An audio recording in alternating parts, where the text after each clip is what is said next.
So the other day I put up this video talking about my conversation with Colin Moriarty, and a lot of people thought that I was saying that this level, which is kind of the final bonus level in the game, is what caused me to quit. And that was not the case, because people came back at me and were like, Jesus, man, you don't have to do those. Why aren't, just don't get a platinum or just don't get all the robots. No big deal. And I'm like, yeah, that's not why I quit. I said it was the fourth boss of 5 bosses, which is part of the main game. Even if you just want to win the game, you have to defeat this guy. And people then were like, oh my God, you're horrible. You're terrible at this game, blah, blah, blah. Perhaps that's true. It's probably true. But that said, though, I want to show you why I quit specifically, and then I want to address some of these comments. So this is where I decided to give up. This is the 4th boss, giant chameleon. He spawns little baby chameleons that spit fire. You're kind of gimmicking this level as you can slow down time for about 10 or 15 seconds, give or take. And you use that a lot in this level. It's not that the level was filled with these individual pieces that were super hard, but when you put them all together, it asked a lot of your brain. You had to know when to stop time. You're conserving the time gasoline in the time tank to make sure you don't spend it too soon or too late. You've got to rotate the camera in this game. So whether you're talking about the fireballs that these little guys are spitting, if you don't kill one enemy and then immediately rotate to reorient to find the other enemy, you could run into one of the fireballs and die. These sections here with the giant walls of fire coming at you, there's a real problem for me judging the timing of it. So some of it was like depth perception. I know what I'm supposed to do. I know that the first opening of those, I shouldn't use the time stop because I don't need to. And I should save the time stop for the second wave. But again, this is one of 3 stages of this boss, and there's 20 other things I need to remember. And it just becomes like a checklist of shit that you have to keep in your brain at all times and remember all of it and not make any mistakes reflex-wise just to beat this thing. It's not fun. To me, it's annoying. I get some people love that. They love that challenge, and I respect that. But for me, I want to be on an adventure in this world. I want to feel like I'm living some cool fantasy in this world. And this pulls me out of that. And it just kind of feels like I'm, dancing and not really losing myself in the music, but just having to remember all the steps. No, not for me. Yeah, again, people who are like going, I don't understand, it's not that hard. It's not that it's hard in terms of, oh my God, I've never encountered something so difficult. It's that, now I got to rotate the camera to make sure I don't run into the fire. None of these things are individually problematic. It's just when you put them all together, it becomes a real pain. And some parts are bigger pains than others. Like this part. This part I hate, these blades. Because again, depth perception. I know what to do, but a lot of times I can't tell when to actually freeze time. And they'll end up hitting me, right? Because it's hard to see them. It's hard to see where they are. They're moving so fast and they're coming at the screen. Oh, and these things are the worst. These little dudes with the sparks in their hair. You see that right there? Look at this. In slow motion, it's obvious I missed the guy, but watching normal speed, it's really hard to tell if you're over him or not.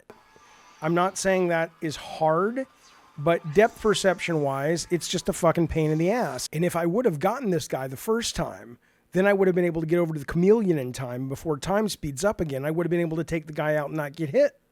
And so look, maybe the gameplay is like, yeah, Jaffe, you can't approach these guys at an angle. Part of the gameplay is you've got to rotate that camera so you're coming at them head on. But with me, that's just one more fucking thing to think about and keep in my head. It's too much for me. And even that, you've got to angle the camera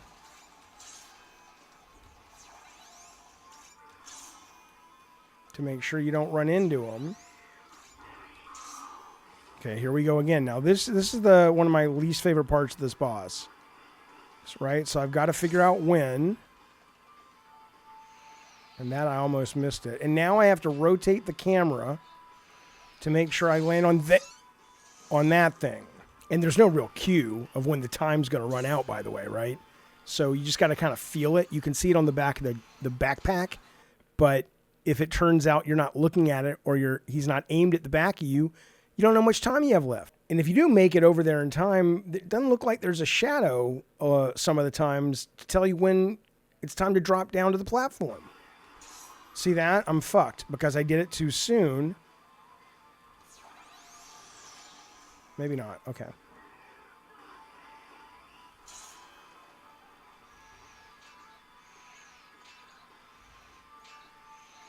All right.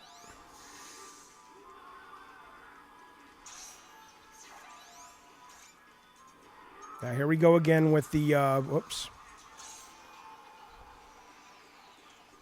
Okay. Angle the camera. See, I mean, come on. And I'm back at the beginning, right?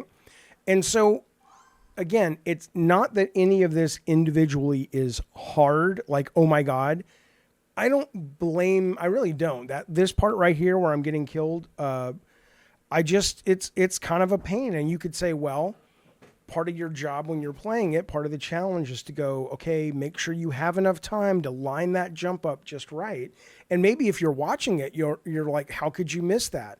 It may be an old guy thing. I don't know. The bigger thing, though, is that after a while of trying, it no longer interests me to continue to try. Because by this point in the game, I get it. I know what it is. And if this boss, which is the 4th out of 5 bosses, is this frustrating, I'm not looking forward to a whole bunch of new levels and a final boss that's at least this frustrating and probably more. So it's easy for me to disengage. Is that a me problem? Sure. If the game wants it to be. But like I said in my video, when Colin paints this as there are people out there that like this kind of sporting aspect of it, I respect that. And I get that. And there's nothing wrong with this game for offering what they're offering. But for me, that's not what I thought I was signing up for. And a lot of people say, well, Jaffe, that's a platformer. I guess. But, Ratchet and Clank Rift Apart is a platformer. I finished that. I loved it. Crash 4 is a much more precision-based platformer than this. And I finished that game. And I would say that, yes, it is harder than Astrobot, but it does things that allows you to focus on the core challenge. You're not wrestling with the camera in some of the harder aspects of that game because the game forces the camera into a side perspective. Or they just don't have as many precision jumps or attacks or whatever that are coming right at the camera, at least if memory serves. But I adore that game, and I finished that one, and it's absolutely harder than this game. It's just not as frustrating as this game. And if we go back to the camera just for a second, I mean, think about this. So let's say you don't have the depth perception problems that I do, and so you don't need to spend as much time fiddling with the camera. But that same amount of time I spend fiddling with the camera, I have to angle the camera down so I can see depth more, so I have more of a sense of multiple dimensions, so I can judge the depth. And that's time that I have to spend rotating the camera. If you don't have the same depth problem I have, then that's time that you get that you can use to prepare for the enemy or to line up an attack or do whatever you need to do. And I'm kind of working at a deficiency. Well, I guess I could get good, but that would probably require some sort of neurologist or optometrist to figure out why you can see things coming at the camera, their position more clear than I can when there's not as much rotation vertically of the player controlled camera. Again, I'm not saying it's good or bad or otherwise. I'm not saying the game needs to adapt to me. I'm just saying this is sort of the reason I walked away. Not because, oh, it's too hard. I could do it if I wanted to sit here for an hour, but it's an hour of frustration. And unlike a lot of people, I don't feel better about myself because I achieved it. I just feel like, now I got to deal with this shit some more. So that's the specifics of what happened in this. Now I want to read some of these comments. All right, so this Big Sarge guy writes me, and he's not the only one that called this out. There were a number of people saying, Jaffe, I don't get it. Mickey Mania is really hard. The end of God of War is really hard. What do you mean, Twist Metal Black's really hard? What do you mean you don't like hard games, or you're just coming to the conclusion that games can be hard? And as I said many times over the years, we never meant to make our games hard. The God of War thing especially, we focus tested it within an inch of its life, play tested it. But we just didn't get to the Hades level because it was at the end. We figured we had it and we didn't have it. And it was awful. And it was in the days when you couldn't go back and patch your game once it was released. So we were kind of left to live with it.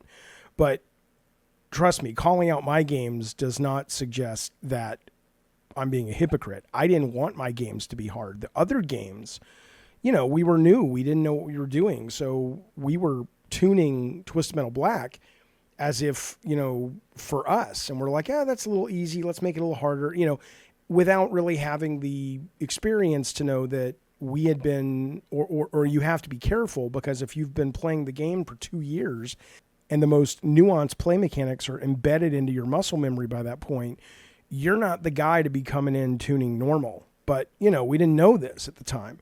And people are like, well, what about the Challenge of the Gods? Those were impossible. I'm like, yeah, I know. I didn't play them. I gave those to the testers. I said, look, this is going to be, you know, clearly labeled at the end of the game. If you want it, you want the rewards, great, but that's not what I'm about. But I know, you know, for replay value and longevity, people like this stuff. So I had the testers tune that. So could I beat it? Hell no. Could I beat God of War on hard? Hell no. I wouldn't want to try. My version of the game was normal, like medium, whatever. And that's how most developers do it. It's like, this is kind of the vision. And anything out of this is kind of a little bit off the vision, but obviously we're making it so we can, you know, appeal to more people who don't have the same desires or enjoyments of games or just, you know, experience or skills. Big Sarge comes back. He says, I get your point, but growing up back in the day in the arcade, that, you know, how can you say that you weren't about the challenge? There was no narrative. It was just high scores and stuff like that. And for me, the arcade games, which I loved and I came up with, they were such a novelty.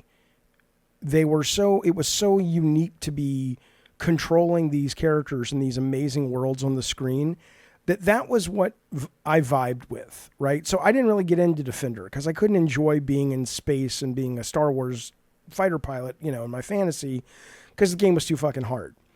But there were games that I could be good enough at to lose myself in for, you know, 5-10 minutes. But I was never I loved the arcades. I grew up in the arcades, but I was never a guy who, you know, was the high scoring 3 initials on 99% of the games. That's just not how I ever looked at video games. It wasn't what interested me about them. I liked the idea of you know, something like Congo Bongo or Fantasy, which these are like somewhat rare games, or Arabian, these things that felt cinematic for what they were, like you're on these grand adventures. That's what I loved about it. I was not into the challenge stuff. Well, that's nice, respectful questions from that guy. I appreciate that. But alas, they're not all like that. Yeah, you see, sometimes you get guys like Tony here and Doug. It's absurd, Jaffe quitting the game because the optional content is too hard for him to conquer in under 10 to 15 minutes. Again, I saw a lot of that. I'm like, dude, that's not why I quit the game. It had nothing to do with the optional content. Although, to be fair, the game doesn't go out of its way to make it clear that's optional content. You know it. I know it because we've gone on the internet. People have called them challenge levels, blah, blah, blah. But frankly, nowhere in the game does it say to beat the game, you can get less than all of the robots. You are in Astrobot, you are presented in the hub world with a continuing need to get more and more robots. I know it's robots. In order to access more parts of the hub world that will get you closer and closer to the end of the game. So as much as you may be able, and I don't know where your head, this Tony guy got it from, that these were optional levels. Or this Doug guy got it, that these were optional levels. But I got it from the internet. But let's say you don't know that because the game doesn't tell you. And so you see a robot in these challenge levels, and the game so far has presented you with the idea that, hey, you need to get the robots to advance. Why would somebody who doesn't know what you know, which isn't taught you in the game, come to a conclusion that, oh, I can just skip this? Versus like, no, I want to win the game, so I guess I'm here for an hour. Like a lot of people said this, like this William guy, the shape challenges are extra if you don't want to play them. Just focus on the normal levels. This idea that everybody just knows, even though the shape challenges are not why I quit. this idea that everybody simply knows, and I did, but I mean that everybody else knows that these are just challenge levels. It's like, when are they going to push back on the game and go, yeah, wait a minute, that's not cool. You know, there's lots of things I can love, but still go, yeah, that's not cool. My favorite piece of entertainment of all time is Raiders of the Lost Ark, but when somebody told me there's a pretty good chance, even if Indy would have never gone on the adventure, nothing would have changed, because the Nazis would have gotten the Ark, they would have opened it, they would have all died, and maybe it would have just been sitting there on the island at the end, but you didn't need Indy for any of that, really. Doesn't mean I don't love the movie, but yeah, it's a good point. I don't know why a lot of gamers can't go, yeah, Jaffe's got a good point. They don't really go out of their way to explain this. And so why would you expect someone to know it if they don't explain it? Lunar Voss says, the thing about this game, though, is it has options for both what you want and someone like Colin wants. Mario is great with that, too. For someone like you, the difficulty's fairly easy in order to finish the core game and roll credits. But for those who want an extra challenge, it's there. Again, I would argue that, A, they don't communicate it, and B, even the base challenge for me, it wasn't impossible. It just stopped being fun because it was frustrating. Now, this is interesting. The same guy says, Jaffe, I'm curious, how is this different from Elden Ring? I'm not asking it as a gotcha. I'm genuinely curious. Are you just more invested in the world of Elden Ring so you're willing to push through the challenge? And then Wallace from our community says, good question. Okay, so Elden Ring is very, very different in that what makes Elden Ring to me so deliciously delightful is when you get stuck, be it on a puzzle or you're not sure where to go next or a boss or just whatever, all you have to do is turn around and go somewhere else. And 90% of the time, wherever you go will either be equally engaging and satisfying as what you were just trying to solve. But beyond that, 90% of the time, you will be acquiring things, whether that's skill, whether that's the ability to level up your character, whether that is alternate ways to solve something via a pickup or a spell or whatever, or just discovering a whole new path that makes you go, fuck it, I'm enjoying this path, right? And so, yes, the bosses and the enemies in Elden are very, very tough. But in that game, there are numerous paths to help you get through the obstacles. You want to grind up, you want to explore, you want to find a different path, you want to find a different weapon, or go chore up to get some money to go buy something from a vendor that will help you beat the boss because you have enough time to heal now, or whatever it is. Astrobot, it's not like I can do anything about this chameleon boss. And again, this is not a knock against the game. That's what the game is. A lot of you guys love it. But in explaining that just because something is hard, I don't put them all in the same bucket. Hard is really fun if the path to overcoming the difficulty is clear and or interesting enough, or there are enough varied paths to go to or to travel to overcome the difficulty that I stay engaged, which is why I'm still playing Elden Ring. But Astrobot's like, look, this is how you do it. Go. And I just got to the point where I say, I don't, that's not fun for me anymore. And I don't have any other options really if I want to beat the game. It's not like I could go back and try to complete all the other planets on gold. And if I have enough robots, I can upgrade to a triple jump, or my time canister lasts 30 seconds longer or whatever. Okay. Then I'd go, okay. I don't have the skill set to do this. But I do have the skill set to go explore and find more robots that will allow me to purchase an upgrade. And Elden Ring's more like that. This is not. And that's why they're not comparable to me in terms of why I stick with one and abandon the other.